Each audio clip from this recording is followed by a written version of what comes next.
आज हम बात करेंगे रेपो रेट के बारे में। देखिए, जो मेजर्स ऑफ क्रेडिट कंट्रोल में क्वांटिटेटिव मेजर्स आते हैं, उसमें एक repo rate is a very important factor. बहुत ही महत्वपूर्ण बात है रेपो रेट की उसमें। तो आज हम उसको समझेंगे। देखिए, when we need funds we make our route to commercial banks. आपको, मुझे, हम नॉर्मल सिटीजन्स को पैसे की जरूरत हो तो हम कहाँ जाते हैं? कमर्शियल बैंक्स के पास लोन लेने जाते हैं। Likewise, when commercial banks need funds they make route to central bank. उसी तरह से जब कमर्शियल बैंक्स को पैसे की जरूरत पड़ती है तो वो किधर का रास्ता करते हैं? वो सेंट्रल बैंक आरबीआई का रास्ता करते हैं, वहां से वो लोन लेते हैं। अब रेपो रेट क्या है? Repo rate is the rate at which central bank lends money to commercial banks during financial shortfall.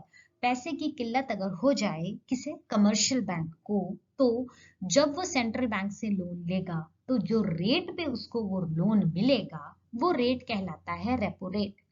लेकिन ये रेपो रेट दूसरे रेट्स से थोड़ा सा डिफरेंट है। इसमें दो खास बातें हैं। क्या खास बात है?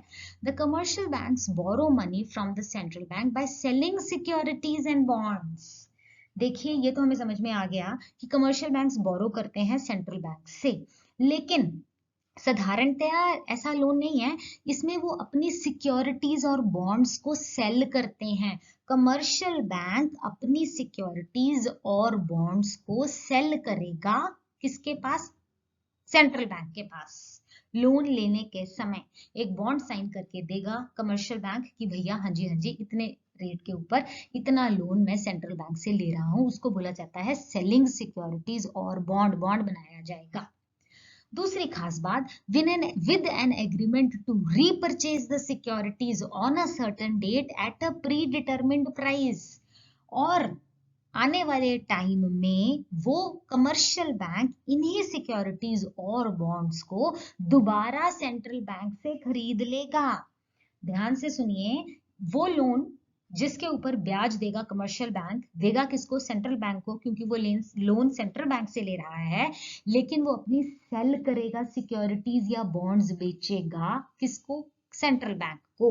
लोन लेते समय बॉन्ड साइन करेगा और एक एग्रीमेंट भी करेगा कि उन्हीं बॉन्ड्स और सिक्योरिटीज को मैं दोबारा तुमसे ले लूंगा। जैसे हम गिरवी रखते हैं ना कुछ सिक्योरिटी, वो बॉन्ड गिरवी रखा और बाद में मैं वो बॉन्ड तुमसे वापस ले लूंगा। उसको बोलते हैं रीपरचेज द सिक्योरिटीज। उन्हीं को मैं वापस खरीद लूंगा on a certain date at a predetermined price. इस पैसे पर, इस डेट पे मैं ये जो बॉन्ड आज तुमको दे रहा हूं ये मैं वापस ले लूंगा। Now, commercial banks can take loans from central bank against some collateral. Collateral माने गिरवी। ठीक है, कमर्शियल बैंक लोन लेता है सेंट्रल बैंक से कुछ गिरवी रखकर। क्या गिरवी रखा उसने? सिक्योरिटीज और बॉन्ड। देखिए, जब आप कमर्शियल बैंक से लोन लेने जाते हो तो वो आपको ऐसे तो नहीं देते ना, वो कुछ ना कुछ मॉर्गेज या गिरवी या कोलेटरल मांगते हैं आपसे। मान लीजिए आपके पास घर है, या तो वो बोलेंगे जी घर का कोलेटरल दे दो, या आपके पास कोई दुकान है, दुकान का कोलेटरल दे दो, है ना। उसी तरह से सेंट्रल बैंक कमर्शियल बैंक से भी कोलेटरल मांगता है रेपो रेट के under, to maintain liquidity in the market. इससे मार्केट में लिक्विडिटी बनी रहती है। The commercial banks in turn promises to buy back its security from central bank। और commercial bank ये promise करता है कि ये जो बॉन्ड है ये मैं तुमसे खरीद लूंगा, वापस खरीद लूंगा, रीपरचेज कर लूंगा। बाय बैक बोला जाता है इसको। The rate at which the commercial banks buy back their security at any decided rate is called the repo rate। और इस रेट को हम रेपो रेट बोलते हैं। तो हमने रेपो रेट वाली चीज में दो खास बातें देखी कि एक तो सिक्योरिटी और बॉन्ड को कोलेटरल में दिया जाता है और दूसरा उसको बाय बैक करने का भी प्रॉमिस किया जाता है। आगे बढ़ेंगे। देखिए, the rate of interest charge by RBI on the cash borrowed by commercial banks is known as repo rate. आपको बात समझ में आ गई कि वो रेट ऑफ इंटरेस्ट जो आरबीआई चार्ज करता है क्योंकि कमर्शियल बैंक ने उससे कैश बोरो किया है, उसका नाम है रेपो रेट। जैसे कि अगर रेपो रेट 10% है तो loan amount borrowed by commercial bank from RBI 20,000।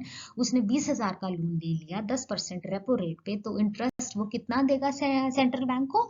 2,000 रुपया। बहुत सिंपल सी बात है। On the contrary when the commercial bank has excess funds, जब कमर्शियल बैंक्स के पास ज्यादा पैसा आ जाएगा तो commercial bank can deposit the same in central bank, तो वो जिसने पहले उधार लिया था, वही कमर्शियल बैंक जिसने पहले सेंट्रल बैंक से उधार लिया था, आज कमर्शियल बैंक के पास ज्यादा पैसा है तो वो अपना पैसा सेंट्रल बैंक में डिपॉजिट कर सकता है। क्या कर सकता है? डिपॉजिट कर सकता है और अर्न करेगा reverse repo rate. Repo rate वो था जो सेंट्रल बैंक चार्ज करता था कमर्शियल बैंक से। रिवर्स रेपो रेट क्या है? ये वो रेट है जो कमर्शियल बैंक अर्न करेगा, कमाएगा, कमर्शियल बैंक चार्ज करेगा सेंट्रल बैंक को। ठीक है जी। आई रिपीट कि जब कमर्शियल बैंक्स के पास ज्यादा पैसे होते हैं तो कमर्शियल बैंक्स डिपॉजिट करेगा उन्हीं ज्यादा पैसों को सेंट्रल बैंक के पास, और जो वो रेट अर्न करेगा उसका नाम है reverse repo rate. For example, अगर रेपो रेट 10% है और the funds deposited bye commercial bank ने 25,000 रुपया डिपॉजिट किया है सेंट्रल बैंक के पास और ये रिवर्स रेपो रेट 10% है, तो कमर्शियल बैंक कितना कमाएगा? 2500 रुपया उससे कमा लेगा। बहुत सीधा साधारण सी बात है। आगे बढ़ेंगे। When there is inflation in the market, मान लीजिए मार्केट में महंगाई बढ़ गई, इन्फ्लेशन आ गई। When there is inflation in the market repo rate is increase, repo rate को बढ़ा दिया जाता है।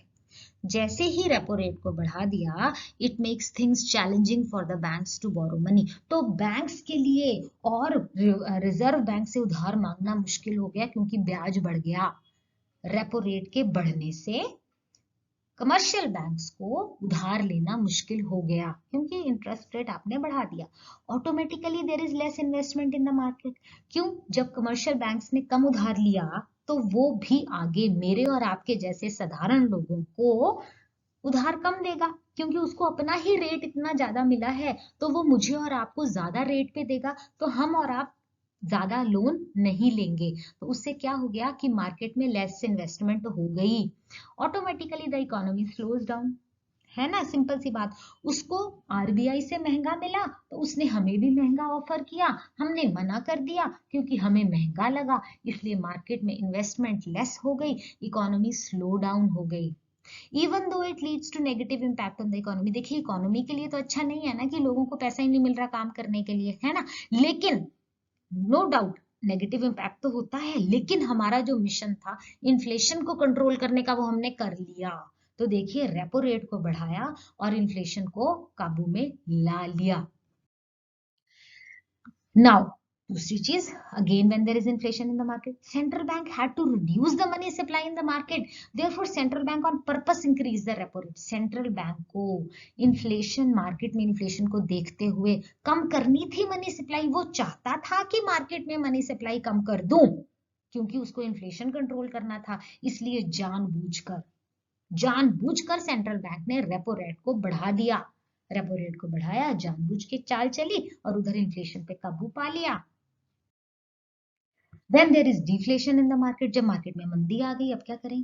Central bank on purpose reduces repo rate. देखिए ये जो चाल है सेंट्रल बैंक की है, it is the magic wand, जो जादू की छड़ी तो सेंट्रल बैंक के हाथ में है ना, उसने रेपो रेट को कम कर दिया। जब उसने रेपो रेट को कम कर दिया, मार्केट में करेंसी सप्लाई बढ़ गई। कैसे बढ़ी? क्योंकि बैंक को, कमर्शियल बैंक को सेंट्रल बैंक से आसानी से उधार मिल गया, तो कमर्शियल बैंक ने हम और आप जैसे साधारण लोगों को बड़े मजे से लोअर इंटरेस्ट पर लोन्स ऑफर कर दिए कि ले लो भाई मुझसे कम रेट ऑफ इंटरेस्ट पे उधार ले लो। तो आम जनता ने, नागरिक ने ज्यादा लोन ले लिया, उसके हाथ में करेंसी सप्लाई आ गई। सो रेपो रेट के कम करने से करेंसी सप्लाई मार्केट में बढ़ गई, तो businessman find it easy to borrow money. जिसने बिजनेस करना है वो बड़े मजे से बोरो कर सकता है।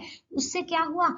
कैश फ्लो बढ़ गया लोगों के हाथ में, therefore noticeable boost in the economy. जब लोगों के हाथ में कैश आ जाता है तो वो खर्चा भी खूब सारा करते हैं, इसलिए बूस्ट आ गया। बड़ा मजे से बूस्ट, जंप आ गया ना मार्केट में, इकोनॉमी को बूस्ट मिल गया, तो डिफ्लेशन जो है जी वो कंट्रोल हो गई। तो सेंट्रल बैंक ने जानबूझ के रिड्यूस कर दिया रेपो रेट ताकि मंदी, डिफ्लेशन को कंट्रोल कर लिया जाए। आगे बढ़ेंगे।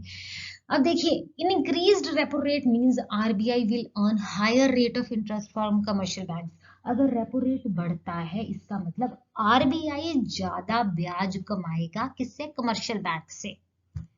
और अगर रिवर्स रेपो रेट बढ़ जाता है, इंक्रीज्ड रिवर्स रेपो रेट का क्या मतलब है, commercial banks will earn high interest from the central bank, commercial bank ज्यादा ब्याज कमाएंगे सेंट्रल बैंक से। आगे बढ़ेंगे। देखिए राइज इन रेपो रेट, अभी हम क्या कर रहे हैं, आपको डिफरेंट डिफरेंट स्लाइड्स में समझा रहे हैं और रिजल्ट उनका क्या है, इन्फ्लेशन कंट्रोल या डिफ्लेशन कंट्रोल। इसका मतलब ये नहीं है कि हम आपको रिपीट उसी बात को दोहरा रहे हैं, नहीं, आप ध्यान से देखिए, हर स्लाइड में हम एक डिफरेंट व्यू पॉइंट से, डिफरेंट सोच के साथ चल रहे हैं, नई बात बता रहे हैं आपको और फिर इन्फ्लेशन को कंट्रोल कर रहे हैं। ऐसा नहीं है that all these slides are just reshuffle, मतलब रिपीट नहीं किया जा रहा है, डिफरेंट एंगल से आपको डिफरेंट बात बताई जा रही है। तो अभी हमारा आता है राइज इन रेपो रेट। जब राइज इन रेपो रेट होगा तो मार्केट में ब्याज महंगा हो जाएगा, मार्केट में इंटरेस्ट रेट बढ़ जाएगा। उससे क्या होगा, इन्वेस्टर्स और हाउस होल्ड्स, जो घरेलू लोग हैं और इन्वेस्ट करने वाले लोग हैं, उनकी डिमांड फॉर क्रेडिट कम हो जाएगी, क्योंकि वो क्रेडिट ज्यादा नहीं मांगेंगे, क्योंकि मार्केट रेट ऑफ इंटरेस्ट बढ़ा हुआ है। जब यहाँ से उनको क्रेडिट नहीं मिलेगा तो वो क्या करेंगे, कंजम्पशन और इन्वेस्टमेंट एक्सपेंडिचर अपना कम कर देंगे, वो अपना खर्चा, जो ये हाउस होल्ड है, वो अपना कंजम्पशन, खाने पीने का जो खर्चा है वो कम कर देंगे, और जो इन्वेस्टर्स हैं वो इन्वेस्टमेंट एक्सपेंडिचर भी कम कर देंगे। जिससे क्या होगा, एग्रीगेट डिमांड कम हो जाएगी, हर तरफ की डिमांड कम हो जाएगी। देखिए ऑटोमोबाइल्स की, लैपटॉप की, टीवी की, फ्रिज की, है ना, गाड़ियों की, हर जगह टोटल एग्रीगेट डिमांड जो है कंट्री में वो कम हो जाएगी। तो उससे क्या होगा, lowers the supply of credit by commercial banks, commercial banks की सप्लाई ऑफ क्रेडिट कम हो जाएगी। तो रिजल्ट क्या मिल गया हमको, इन्फ्लेशन हमने कर ली कंट्रोल। आगे बढ़ेंगे। Fall in the repo rate, जब फॉल हो गया रेपो रेट तो मार्केट रेट ऑफ इंटरेस्ट, जो ब्याज में मार्केट में ब्याज है वो भी कम हो गया। जिससे क्या हुआ, raises the demand for credit by investors and house holds. जब ब्याज कम हो गया तो ये जो इन्वेस्टर्स और हाउस होल्ड हैं ये ज्यादा उधारी करने को खुश रहेंगे, है ना, उनकी क्रेडिट की डिमांड बढ़ गई। जिससे क्या हुआ, उनका खान पीन का खर्चा और इन्वेस्टमेंट का खर्चा बढ़ गया, क्योंकि उनको मजे से पैसा मिल गया। जिससे क्या हुआ, एग्रीगेटेड डिमांड जो है हमारी कंट्री की वो बढ़ गई, हर चीज की डिमांड बढ़ेगी, खान पीन पे खर्चे पे, कपड़ों पे खर्चे पे, लैपटॉप पे, टीवी के, फ्रिज के, पंखों के, एसी के, हर चीज का खर्चा बढ़ गया। जिससे क्या हुआ, induces the supply of credit by commercial banks, जो कमर्शियल बैंक से सप्लाई ऑफ क्रेडिट तो बढ़ गई। जिससे क्या हुआ, डिफ्लेशन जी कंट्रोल हो गई। तो फॉल इन रेपो रेट होने से डिफ्लेशन, मंदी को हमने काबू पा लिया। आगे बढ़ेंगे। राइज इन रेपो रेट, देखिए discourages the commercial banks to build cash reserves for the purpose of credit creation. जब रेपो रेट बढ़ता है तो कमर्शियल बैंक्स ज्यादा कैश रिजर्व नहीं रखते क्रेडिट क्रिएशन के लिए, आम जनता को लोन देने के लिए वो ज्यादा तैयार नहीं होते, क्योंकि उनको ही महंगे दर पर, महंगे रेट पर पैसा मिल रहा है। तो वो कहाँ से ज्यादा कैश रिजर्व रखेंगे, वो कैश रिजर्व नहीं रखेंगे। जिससे क्या होगा कि supply of money by the commercial banks कम हो जाएगी और हमारी कीमतों की महंगाई जो है वो कंट्रोल हो जाएगी, इन्फ्लेशन कंट्रोल हो जाएगा। आगे बढ़िए। Fall in the repo rate encourages the commercial banks to build cash reserves for the purpose of credit creation. जब उनको सस्ते दर पर आरबीआई उधार दे देगा तो वो बड़ी खुशी खुशी अपना ज्यादा सारा पैसा कैश रिजर्व बनाएंगे और क्रेडिट के लिए देने को तैयार हो जाएंगे। जिससे कि supply of money by the commercial banks बढ़ जाएगी, लोगों के हाथ में बहुत सारा पैसा आ जाएगा। और हमारा मिशन था डिफ्लेशन को कंट्रोल करने का, मंदी को कंट्रोल करने का, वो हमने कर लिया फॉल इन रेपो रेट से। आगे बढ़िए।